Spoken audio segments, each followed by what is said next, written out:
Well, hello again. I'm back on my sofa, and I don't actually know why I chose this to knit and natter with.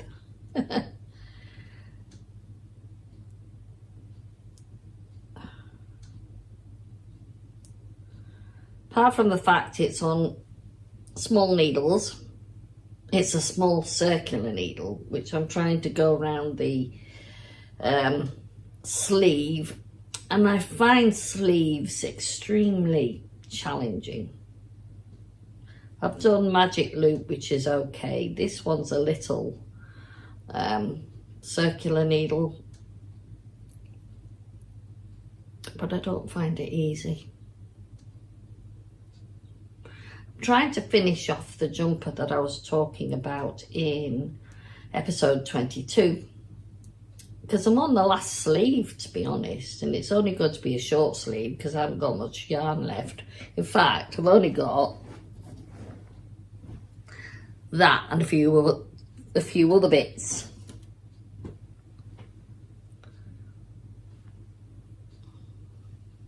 If you remember, this is a Sanders yarn Sisu, which is a sock yarn, and it has 80% wool in it and 20% nylon.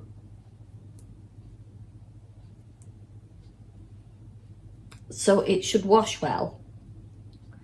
And apparently this Sisu yarn is very washable.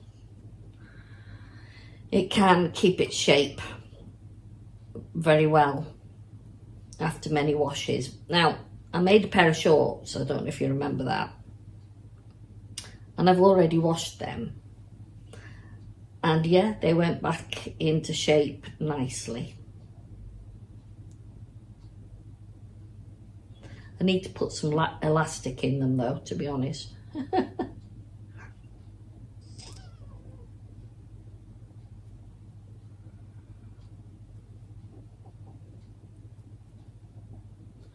I did actually wear them under a pair of leggings without elastic. Oh, were they cozy? Cozy, warm. Oh, I definitely would recommend using Sisu yarn by Sanders Yarn for a pair of, shall we say, panties, as opposed to shorts, for extra warmth. Thermal undies, another way of putting it, I suppose. I've got a lot to show this week. In fact, I'm worried that I might forget half of it.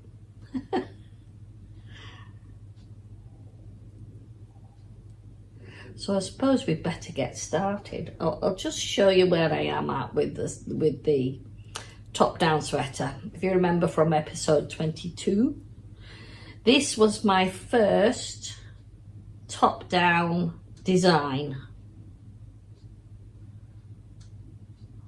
using my basic yoke calculations. And as I say, if you want to hear me yattering on about that, that's episode 22. And I did talk a little bit about it last week in episode 24, when we looked at the circular yoke with the simple colour work. So basically what I did with this was I used the limestone. I think that's what they call it.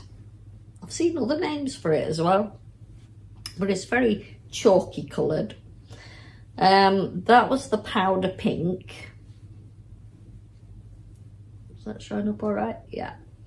And the bottom was the antique rose. And when I got to the bottom, I was getting fed up of stocking stitch on small needles and using a light fingering. Yeah, you get fed up of doing stocking stitch. So I changed it.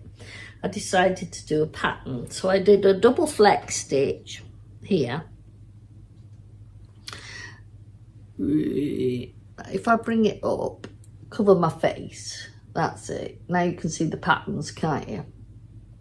So there is the double fleck. Underneath is what they call the razor shell, And I did a little Gansey rib. Oh, it wants to see my face. See, a little Gansey rib. So I like that. It's quite sweet. Fits nicely. I've already tried it on. And so, as you notice, I'd put a little pink. Doing it again. It did a little pink edging. So I've done the same on the sleeve edging. Yeah. And that sleeve edging is just a simple 2x2 rib. Yeah, so I'm quite happy with that. That should get finished, if not today, tomorrow. Sewing in all the ends. So I'll just put that in there for the moment. But yeah, I've been having quite a week. The Italian yarn knit up really fast. And I finished it.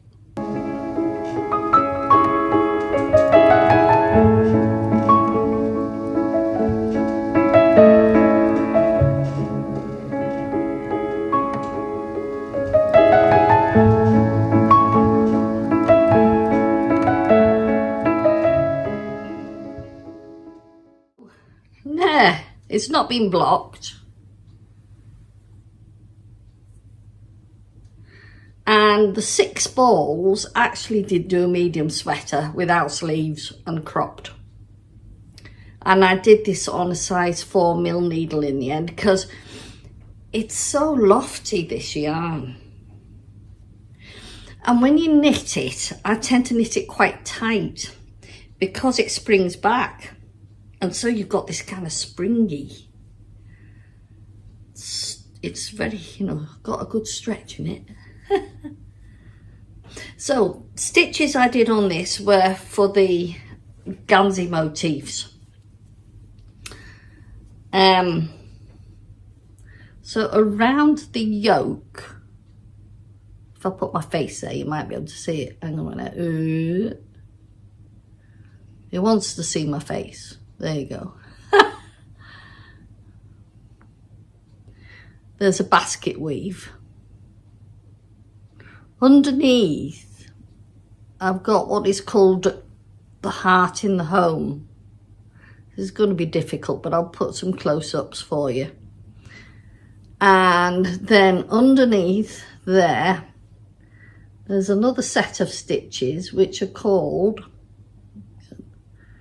if I just do that, it wants to see my face, you see. There you go, that's better, isn't it? It's called marriage lines.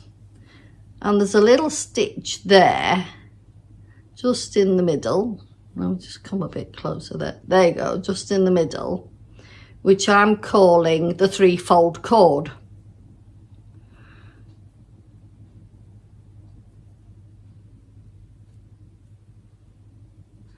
And basically it's a 3-stitch cable, but you don't need to use a cable needle. Then the hem goes back to the basket weave.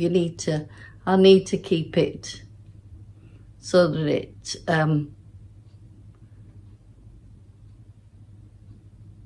joins up the dots, so to speak. And of course it's got a garter stitch edging and on the sleeves as well. But yeah, it's lovely. I just like the feel of it. Soft, spongy.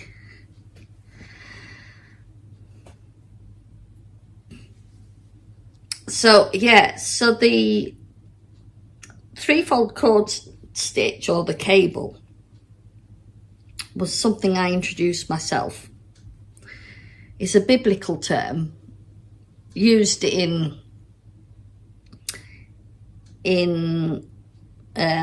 marriage. It kind of represents that you have God in your marriage. There's yourself, your husband, and God in your marriage. And it makes it a strong cord, threefold cord.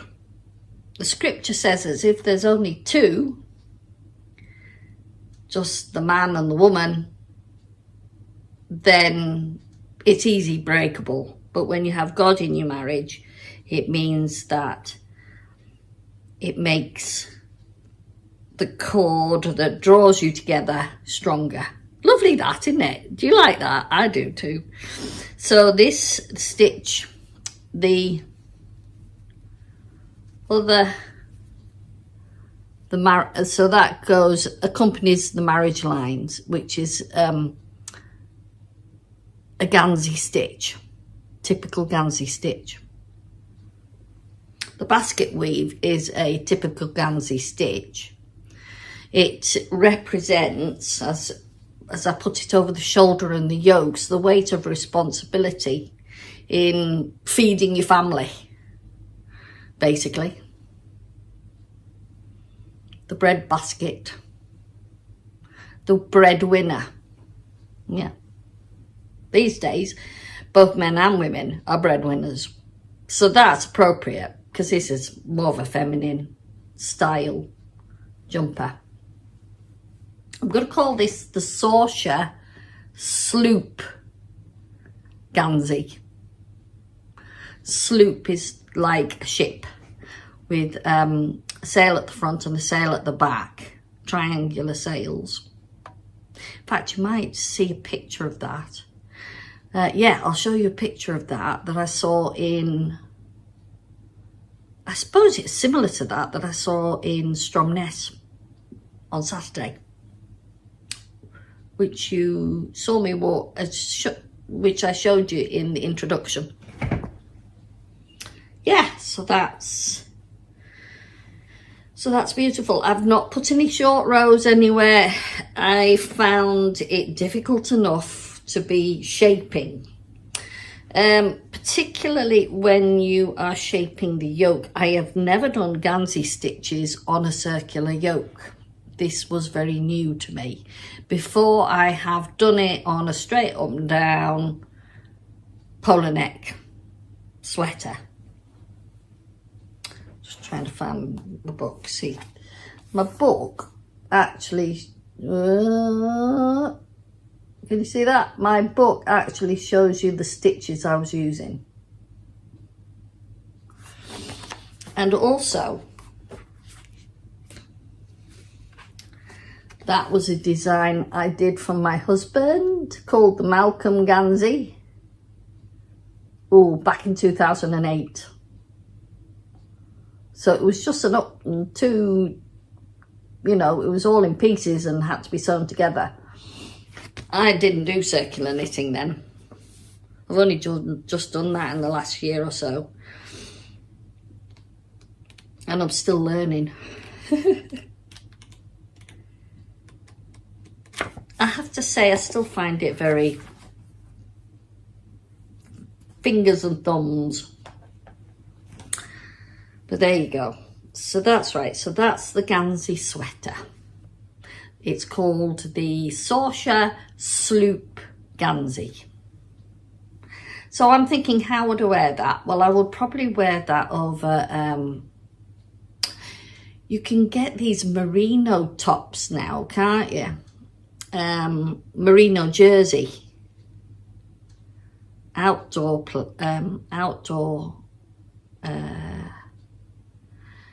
is it Athena Mella? She always talks about her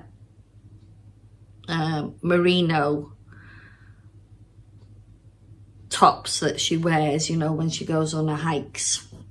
She's writing a book on rambles, and she lives in the Lake District, which is kind of where, well, the other side of the Lake District, in the Howgills, that's it.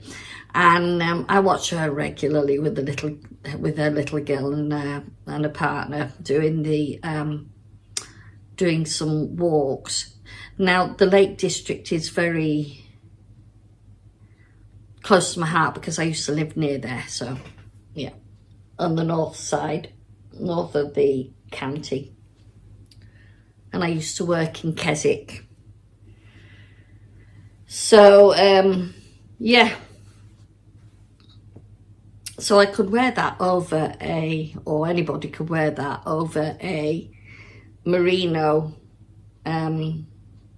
polo neck, or even a cotton one if you're into plant. We had this discussion last week about acrylics and things, didn't we? But there was one comment that I was really, which I thought was brilliant, was as a vegan, this lady would find acrylic acceptable, and she was also investigating plants, plant-based yarns. So that's another thing for me to research, because here in the Orkneys,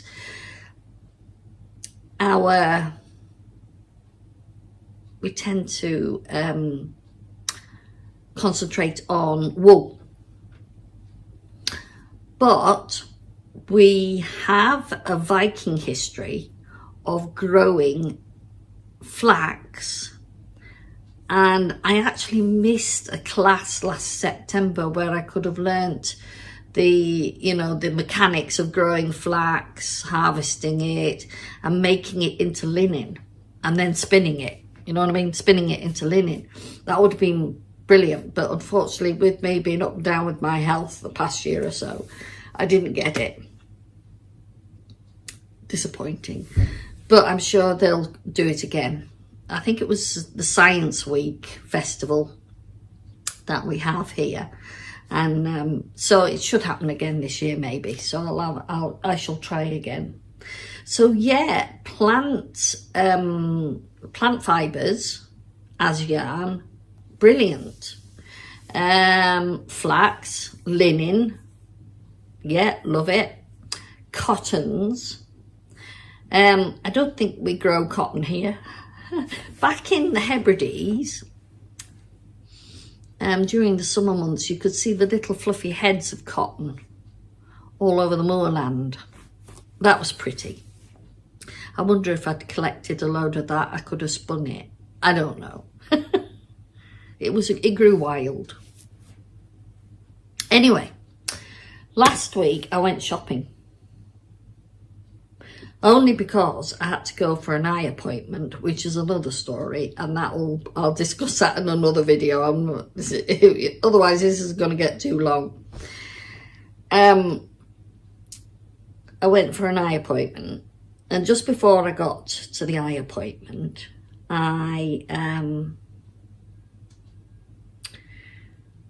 dropped into number 25, which is the yarn shop that sells all the pure new the wools that we produce here in the islands, all already spun, hand spun, some of them, and some of them are commercially spun up in North Ronaldsay, which is the furthest little island in our archipelago, more towards Shetland way. Shetland, actually, by the way, another nice lady said hello to me, is actually 7 hours away from me if you take the ferry. The ferry comes in from Aberdeen and drops into Kirkwall a couple of times a week, 2 or 3 times a week. Can't remember how many now, but it drops in, and you can pick it up. I think, is it late at night? I think it's fairly late at night. Yeah, it's late at night. Something around about 11 o'clock. Get on the ferry and go up to Lilac in Shetland. But it takes 7 hours from here. And if you look on the map and see where we are as opposed to Shetland, it doesn't look that far, does it? So, anyway, I've gone off the point again, I'm sorry. And I forget what I'm talking about when I go off the point. So, I went into the shop. Oh, that's right, we're talking about where North Ronaldsay is. Yeah, it's further up from us on the way to Shetland.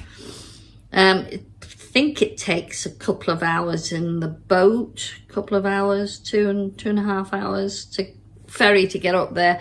But I've actually flown up there, and there is a video on this channel that shows you my experiences of flying to North Ronaldsay. I might inch in a little clip somewhere just to give you another record of me screaming.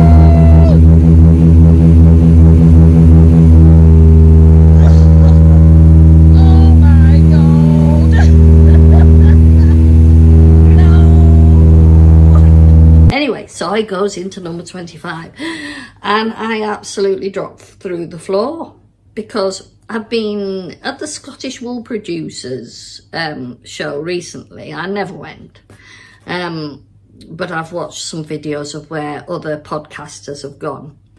There was a family who produce is it Cashmere? I think it was Cashmere goats in Scotland. And so I'm thinking, oh, another trek. Because trekking across Scotland, you might think, living in the UK, we've got short distances. I'm telling you, from here to Glasgow, it can take me 8 hours. From here to Elgin, it can take me 5 hours. So they are long distances. I suppose it depends on what speed you're doing and how many stops you make and all the rest. But we always take our time because it's too tiring otherwise. So I thought, no, not another trek. But I walked into number 25 in Kirkwall, Orkney. And guess what I find? Hand-spun cashmere.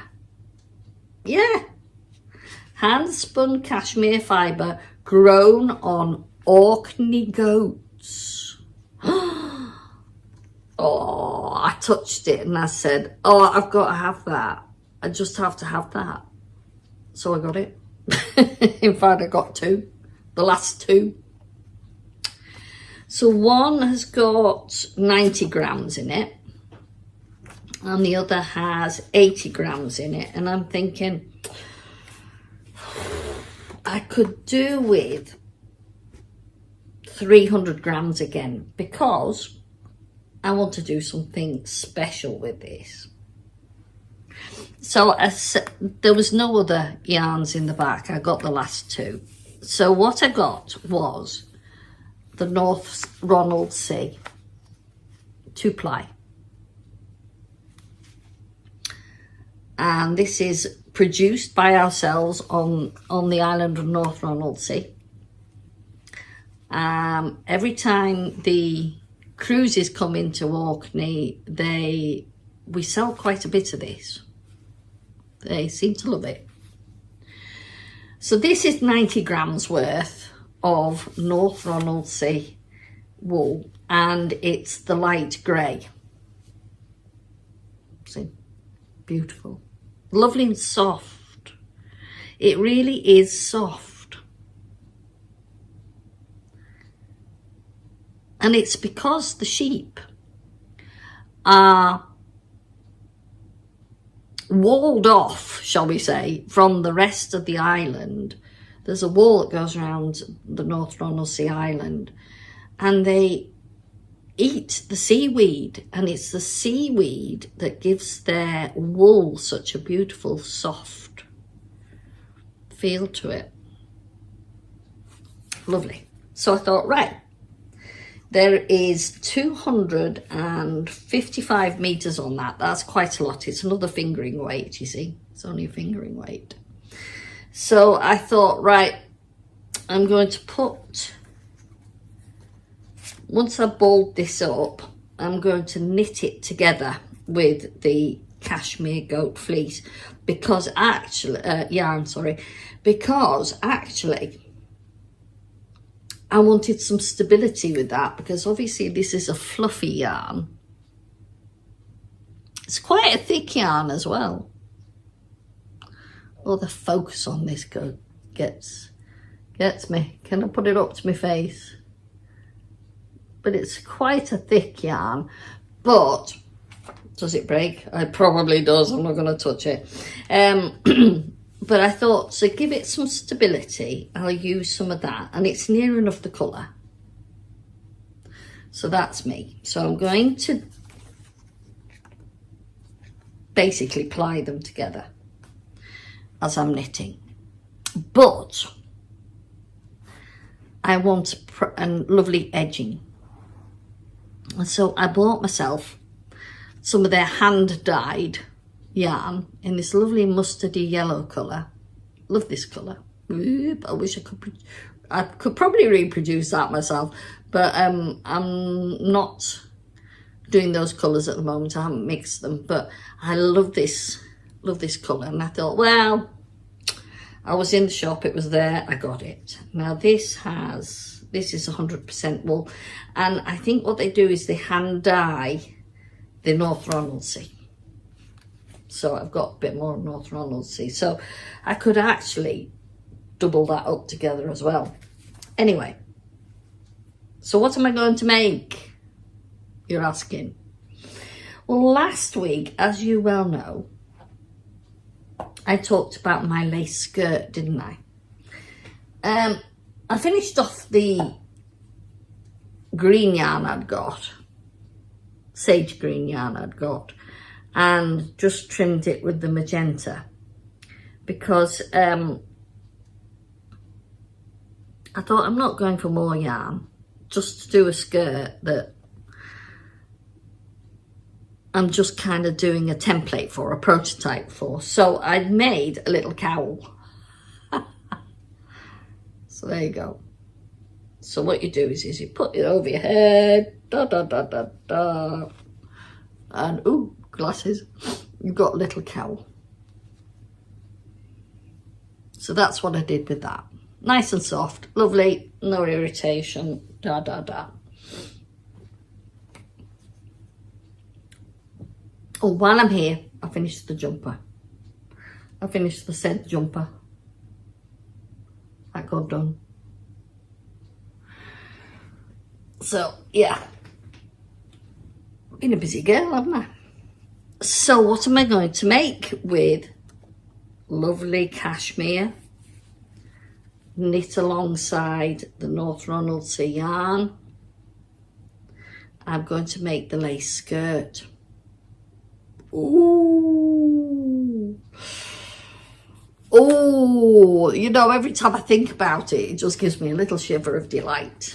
So, a cashmere lace skirt made in yarn grown on Orkney. Cashmere yarn grown on Orkney. Wow. So that's it. And then, to trim the bottom, like I did here, I'm gonna double up that. I think it's gonna be beautiful. Let's put them both together. See what I mean? Absolutely. I'm sorry if the focus is all over the place, but it's so difficult sometimes to do these things when you set your focus to track your head. Otherwise, it goes all over the place. Anyway, that's that. The fun of videoing a podcast. It has its ups and downs. So, that was it. So I'd been down the town on the Wednesday, so I got those yarns on the Wednesday because I've been to the opticians. On a Thursday I went down the town again, and this time I filmed some of the places of interest in Orkney, in the town actually, in the town of Kirkwall. At the beginning you saw a little bit of Stromness in the introduction, but I'll just put up a clip now of some of the interesting little sights of Kirkwall town.